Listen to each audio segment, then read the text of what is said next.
Hey everybody, welcome to Fit Tip Tuesday. Today I'm taking a break from fitting tips and I'm going to show you how to do a serger tip. This is actually a question from one of my students that took one of my classes this past weekend at Stitches at Home. I always encourage my students to reach out and contact me if they have questions or need help with something after class is over. So I was thrilled. I got an email from one of my students, and one of her questions was how to start and stop when you're serging around the edge of something in the round. Now, this could be a hem. This could be, anything where you're going around in a circle. And actually, this this piece of fleece is a mini, okay.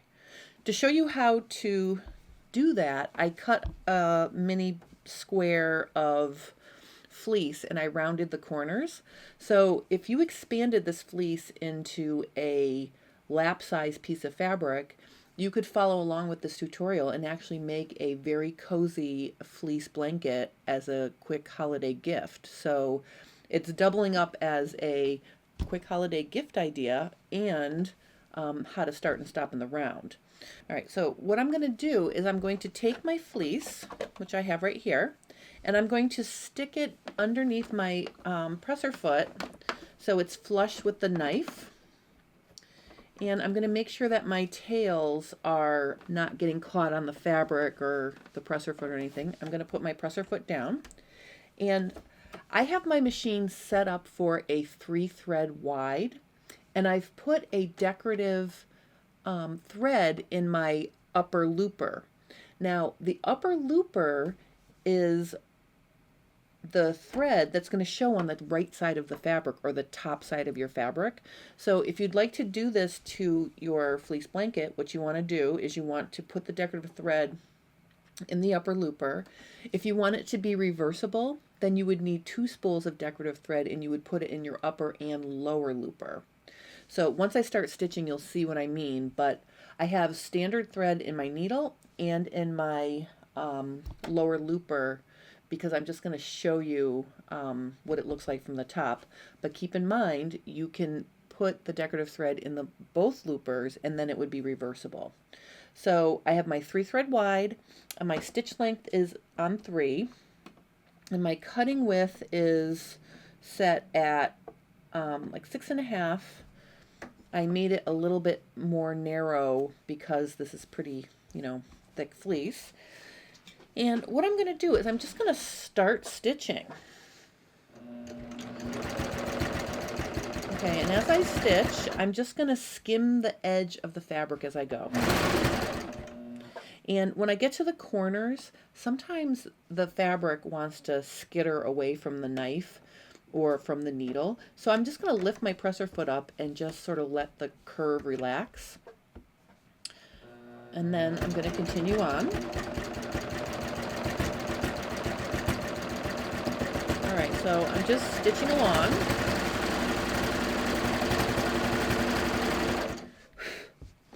All right, and you can see, let me just stop and show you. Look how pretty this is. This is a pearl crown rayon. Okay, it just makes a really pretty edge. But it also shows up really nicely so I could show you how to start and stop in the round. That's why I thought to use this.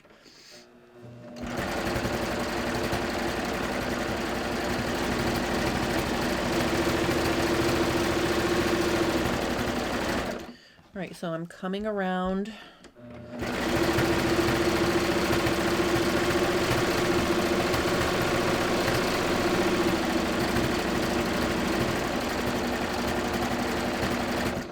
Okay, so now I'm within an inch of my start point. So what I'm going to do here is I'm going to continue to sew until the blade cuts off my tail.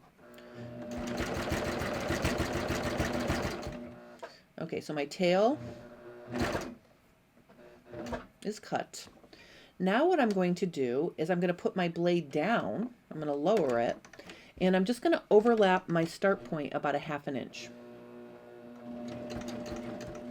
And I can see that my needle is aligning with my first row of stitching.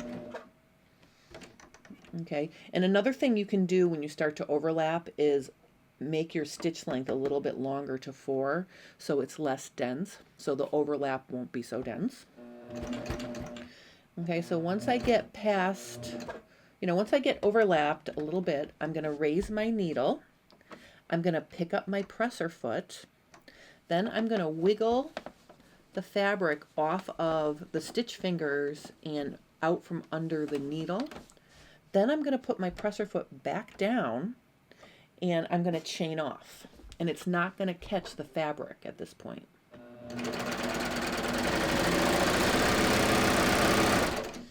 All right, so see what we have here is a beautiful start-stop point that's barely noticeable.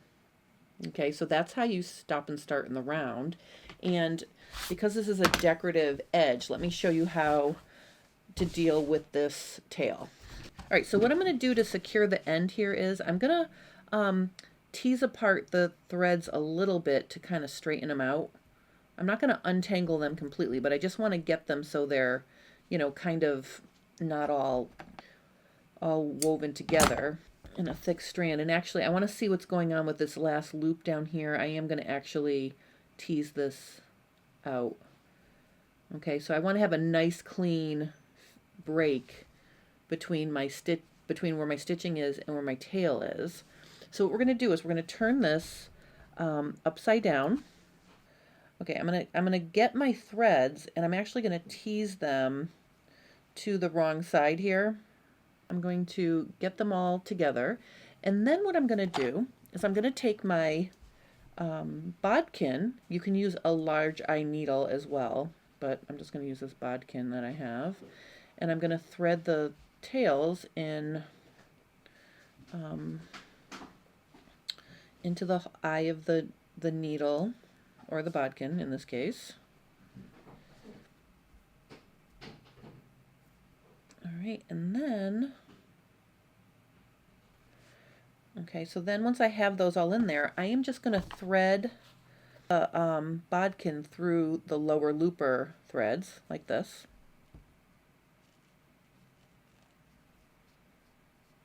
And maybe about an inch. And I'm just going to pull them through like that.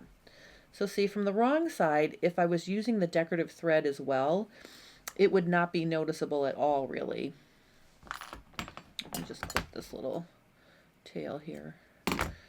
All right, so it looks like this from the wrong side, and I'm going to clip it, and then after it's clipped, I'm just going to dot it with a little fray check, and the fray check will keep the, will keep that little tail secure underneath the looper. So I'm just going to put a little fray check on there and let it dry.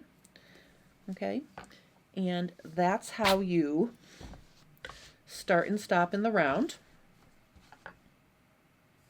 Okay. Now keep in mind, if you're doing a 3-thread narrow on the edge of a skirt, this will work. Any stitch that you're doing and you're sewing into a circle, that's how you can stop and start nice and neat without running off the edge of the fabric. All right, so that's my completed start-stop point from the right side and from the wrong side. If you have any questions about how to make a full-size fleece blanket like this, please post your questions below and I will help you. But you can see just from this mini version, this would make a really nice gift. And if you have an embroidery machine, you can add a monogram in the corner or maybe a cute little holiday embroidery to, make it a little bit more fancy. But this would make a really cool gift. So I've hit 2 birds with 1 stone. How to start and stop in the round, and a mini tutorial for how to make a fleece blanket. So I guess it's a bonus day. If you're joining me for the bathrobe sew along, and if you missed the first episode, check it out. It's, you can find it down in my videos. This Friday at 1 o'clock Eastern Standard Time, I'm going to show you how to sew together the bathrobe pieces. Last week we did some fit adjustments and we cut out the pieces. So that's where we are in the bathrobe sew along in FabFit Friday. So I hope you'll join me for that at 1 o'clock Eastern Standard Time. I hope you have a great rest of your day, and I will see you again soon.